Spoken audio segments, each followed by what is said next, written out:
ರಾಜ್ಯಪಾಲರ ವಿರುದ್ಧ ವಿವಾದಾತ್ಮಕ ಹೇಳಿಕೆ ಕೊಟ್ಟಿರುವಂತ ಆರೋಪವನ್ನ ಹೊತ್ತಿರುವಂತ ಪರಿಷತ್ ಸದಸ್ಯ ಐವಾನ್ ಡಿಸೋಜಾ ಮನೆ ಮೇಲೆ ಕಲ್ಲು ತೂರಾಟ ನಡೆದಿದೆ. ನಿನ್ನೆ ರಾತ್ರಿ ಬೈಕ್ನಲ್ಲಿ ಬಂದಂತ ದುಷ್ಕರ್ಮಿಗಳು ಕಲ್ಲು ತೂರಾಟವನ್ನ ಮಾಡಿದ್ದಾರೆ. ಮಂಗಳೂರಿನ ವೆಲೆನ್ಸಿಯಾದಲ್ಲಿ ಇರುವಂತಹ ಐವಾನ್ ಡಿಸೋಜಾ ಅವರ ಮನೆ ಮೇಲೆ ದುಷ್ಕರ್ಮಿಗಳು ಕಲ್ಲು ತೂರಾಟ ಮಾಡಿದ್ದಾರೆ. ಕಲ್ಲು ತೂರಾಟದಿಂದ ಯಾವುದೇ ರೀತಿಯ ಹಾನಿ ಆಗಿಲ್ಲ. ಐವಾನ್ ಡಿಸೋಜಾ ಮನೆಯ ಕಿಟಕಿ ಫ್ರೇಮ್ಗೆ ಕಲ್ಲು ಹೋಗಿ ಬಿದ್ದಿದೆ. ಸ್ಥಳಕ್ಕೆ ಪಾಂಡೇಶ್ವರ ಠಾಣಾ ಪೊಲೀಸರು ಭೇಟಿ ಕೊಟ್ಟು ಪರಿಶೀಲನೆ ಕೂಡ ನಡೆಸಿದ್ದಾರೆ. ಐವಾನ್ ಡಿಸೋಜಾ ಅವರು ಕೊಟ್ಟಂತಹ ಹೇಳಿಕೆಯ ವಿರೋಧಿಸಿ ದುಷ್ಕರ್ಮಿಗಳು ಈ ರೀತಿಯಾಗಿ ಕಲ್ಲು ತೂರಾಟವನ್ನ ಎಸಗಿದ್ದಾರೆ. ಐವಾನ್ ಡಿಸೋಜಾ ಅವರು ಕಾಂಗ್ರೆಸ್ ಮುಖಂಡ, ಜೊತೆಗೆ ವಿಧಾನ ಪರಿಷತ್ ಸದಸ್ಯ ಕೂಡ. ಮಂಗಳೂರಿನ ಬೈಲಹೊಂಗಲದಲ್ಲಿ ಕಾಂಗ್ರೆಸ್ನ ಪರವಾಗಿ, ಅದರಲ್ಲೂ ಕೂಡ ರಾಜ್ಯಪಾಲರ ವಿರುದ್ಧವಾಗಿ ನಡೆಸ್ತಾ ಇದ್ದಂತಹ ಪ್ರತಿಭಟನೆಯ ಸಂದರ್ಭದಲ್ಲಿ ಬಾಂಗ್ಲಾದೇಶದಲ್ಲಿ ಯಾವ ರೀತಿಯಾಗಿ ದಾಳಿ ಮಾಡಿದ್ರೋ ಅದೇ ರೀತಿಯಾಗಿ ನಾವು ಕೂಡ ರಾಜ್ಯಪಾಲರ ಭವನದ ಮೇಲೆ ದಾಳಿ ಮಾಡ್ತೀವಿ ಅನ್ನೋ ರೀತಿಯಾಗಿ ಪ್ರಚೋದನಕಾರಿ ಹೇಳಿಕೆಯನ್ನ ಕೊಟ್ಟಿದ್ರು. ಆ ಹೇಳಿಕೆಯನ್ನ ವಿರೋಧಿಸಿ ಈ ರೀತಿಯಾಗಿ ದುಷ್ಕರ್ಮಿಗಳು ಐವಾನ್ ಡಿಸೋಜಾ ಅವರ ಮನೆ ಮೇಲೆ ಕಲ್ಲು ತೂರಾಟವನ್ನ ಎಸಗಿದ್ದಾರೆ.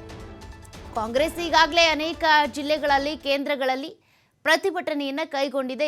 ಇದೇ ರೀತಿಯಾಗಿ ಮಂಗಳೂರಿನಲ್ಲೂ ಕೂಡ ಪ್ರತಿಭಟನೆ ನಡೀತಾ ಇತ್ತು. ಆ ಸಂದರ್ಭದಲ್ಲಿ ಐವಾನ್ ಡಿಸೋಜಾ ಅವರು ಕೊಟ್ಟಂತಹ ಹೇಳಿಕೆ ಏನಿದೆ, ಬಾಂಗ್ಲಾದೇಶದಲ್ಲಿ ಹೇಗೆ ಯಾವ ರೀತಿಯಾಗಿ ಪ್ರತಿಭಟನೆಗಳು ನಡೆದವು, ಹಿಂಸಾತ್ಮಕವಾಗಿ ನಡೆದವು, ಅದೇ ರೀತಿಯ ಸ್ವರೂಪವನ್ನು ನಾವು ಕೂಡ ತಾಳಬೇಕಾಗುತ್ತೆ.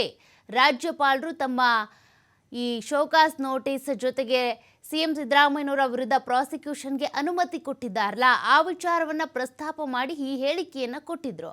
ಆ ಹೇಳಿಕೆಯನ್ನ ವಿರೋಧಿಸಿ ದುಷ್ಕರ್ಮಿಗಳು ನಿನ್ನೆ ಅವರ ಮನೆ ಮೇಲೆ ಕಲ್ಲು ತೂರಾಟವನ್ನ ಎಸಗಿದ್ದಾರೆ. ಸದ್ಯಕ್ಕೆ ಯಾರಿಗೂ ಕೂಡ ಏನು ಆಗಿಲ್ಲ, ಆದರೆ ಕಿಟಕಿ ಫ್ರೇಮ್ ಒಡೆದು ಹೋಗಿದೆಯಂತೆ. ಇದಕ್ಕೆ ಸಂಬಂಧಪಟ್ಟಂತೆ ಪೊಲೀಸರು ಕೂಡ ಅವ್ರ ಮನೆಗೆ ಭೇಟಿ ನೀಡಿ ಪರಿಶೀಲನೆ ಕೂಡ ನಡೆಸಿದ್ದಾರೆ. ಪಾಂಡೇಶ್ವರ ಪೊಲೀಸ್ ಠಾಣಾ ಪೊಲೀಸರು ಬಂದು ಭೇಟಿಯನ್ನು ಕೂಡ ಕೊಟ್ಟಿದ್ದಾರೆ. ಐವಾನ್ ಡಿಸೋಜಾ ಅವರು ಕೊಟ್ಟಂತ ಒಂದು ಹೇಳಿಕೆ ಈಗ ದುಷ್ಕರ್ಮಿಗಳು ಬಂದು ಅವ್ರ ಮನೆಗೆ ಕಲ್ಲು ತೂರಾಟವನ್ನ ಎಸಗುವಂತೆ ಆಗ್ಬಿಟ್ಟಿದೆ. ಡೀಟೇಲ್ಸ್ ಕೊಡ್ತಾ ಹೋಗ್ತಾರೆ ನಮ್ಮ ಪ್ರತಿನಿಧಿ ಆದಿತ್ಯ. ಈಗಾಗಲೇ ಐವಾನ್ ಡಿಸೋಜಾ ಅವರು ಕಾಂಗ್ರೆಸ್ ಯಾವ ರೀತಿಯಾಗಿ ಬೇರೆ ಬೇರೆ ಕಡೆ ಪ್ರತಿಭಟನೆ ನಡೆಸ್ತಾ ಇತ್ತು, ಅದೇ ರೀತಿಯಾಗಿ ಇವರು ಕೂಡ ಪ್ರತಿಭಟನೆಯಲ್ಲಿ ಪಾಲ್ಗೊಂಡಿದ್ರು. ಆದರೆ ಅವ್ರು ಕೊಟ್ಟಂತ ಒಂದೇ ಒಂದು ಹೇಳಿಕೆ ಈಗ ಅವರಿಗೆ ಮುಳುವಾಗ್ತಾ ಇದೆಯಾ ಅಂತ?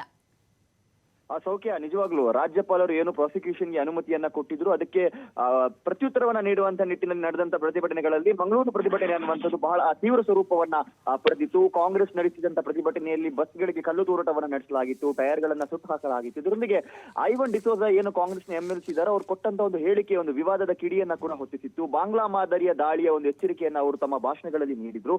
ಇದು ಸಾಕಷ್ಟು ವಿವಾದಕ್ಕೆ ಮತ್ತು ಆಕ್ರೋಶಕ್ಕೂ ಕೂಡ ಕಾರಣವಾಗಿತ್ತು. ಬಿಜೆಪಿ ಕೂಡ ಇವರ ವಿರುದ್ಧ FIR ಅನ್ನ ದಾಖಲಿಸಬೇಕು ಅಂತ ಠಾಣೆ ಮುಂದೆ ಎಲ್ಲ ಹೈಡ್ರಾಮವನ್ನು ನಡೆಸಿತ್ತು. ಇವತ್ತು ಕೂಡ ಪ್ರತಿಭಟನೆ ಹಮ್ಮಿಕೊಂಡಿದೆ.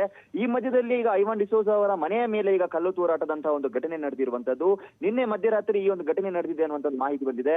ಅವರ ಮನೆ ಏನು ವೆಲೆನ್ಸಿಯಾದಲ್ಲಿ ಇದೆ, ಮಂಗಳೂರಿನ ವೆಲೆನ್ಸಿಯಾ ಭಾಗದಲ್ಲಿ ಇರುವಂತಹವರ ಮನೆಯ ಮೇಲೆ ಆ ಕಲ್ಲು ತೂರಾಟ ನಡೆದಿದೆ. ಇದರಲ್ಲಿ ಆ ಕಿಟಕಿಯ ಮೇಲೆ ಕಲ್ಲು ತೂರಾಟ ನಡೆದಿದೆ ಅನ್ನುವಂಥದ್ದು ಮಾಹಿತಿ ಬಂದಿದೆ. ಹೆಚ್ಚಿನ ಹಾನಿಯನ್ನು ಸಂಭವಿಸಿಲ್ಲ. ಆದ್ರೆ ಈ ಕೃತ್ಯ ಏನಿದೆ ಈಗ ಸಾಕಷ್ಟು ಆತಂಕಕ್ಕೆ ಕಾರಣವಾಗ್ತಾ ಇದೆ. ಯಾಕಂದ್ರೆ ಇದೆಲ್ಲೋ ಒಂದ್ ಕಡೆ ತಣ್ಣಗಾಗುವಂತ ಲಕ್ಷಣಗಳು ಕಾಣಿಸ್ತಾ ಇಲ್ಲ. ಒಂದ್ ಕಡೆಯಿಂದ ಅವರ ವಿರುದ್ಧ ಪ್ರಕರಣ ದಾಖಲಾಗಬೇಕು ಅನ್ನುವಂತ ಒಂದು ಆಗ್ರಹ ಕೇಳಿ ಬರ್ತಾ ಇದೆ. ಇನ್ನೊಂದ್ ಕಡೆಯಿಂದ ಇಂಥ ಕೃತ್ಯಗಳೆಲ್ಲ ಮರುಕಳಿಸ್ತಾ ಇದೆ. ಯಾಕಂದ್ರೆ ಮಂಗಳೂರು ಭಾಗ ಅನ್ನುವಂಥದ್ದು ಬಹಳ ಸೂಕ್ಷ್ಮವಾಗಿರುವಂತ ಪ್ರದೇಶ, ಒಂದು ರಾಜಕೀಯವಾಗಿ, ಒಂದು ಧರ್ಮಾಧಾರಿತವಾಗಿ. ಹಾಗಾಗಿ ಇಂಥ ಘಟನೆಗಳು ಎಲ್ಲೋ ಇನ್ನೊಂದು ಸ್ವರೂಪವನ್ನ ಪಡೆಯುವ ಮುನ್ನ ಆ ಪೊಲೀಸ್ ಇಲಾಖೆ ಕೂಡ ಸಾಕಷ್ಟು ಎಚ್ಚರಿಕೆಯನ್ನ ವಹಿಸಬೇಕಾಗಿದೆ. ಐವಾನ್ ಡಿಸೋಜಾ ಅವರು ಕೂಡ ತಮ್ಮ ಒಂದು ನಿಲುವನ್ನ ವ್ಯಕ್ತಪಡಿಸುವಂತಹ ಒಂದು ಅವಶ್ಯಕತೆಗಳು ಕೂಡ ಇರುವಂತದ್ದು. ಸೌಖ್ಯ, ಥ್ಯಾಂಕ್ ಯು ಆದಿತ್ಯ ಡೀಟೇಲ್ಸ್ಗೆ.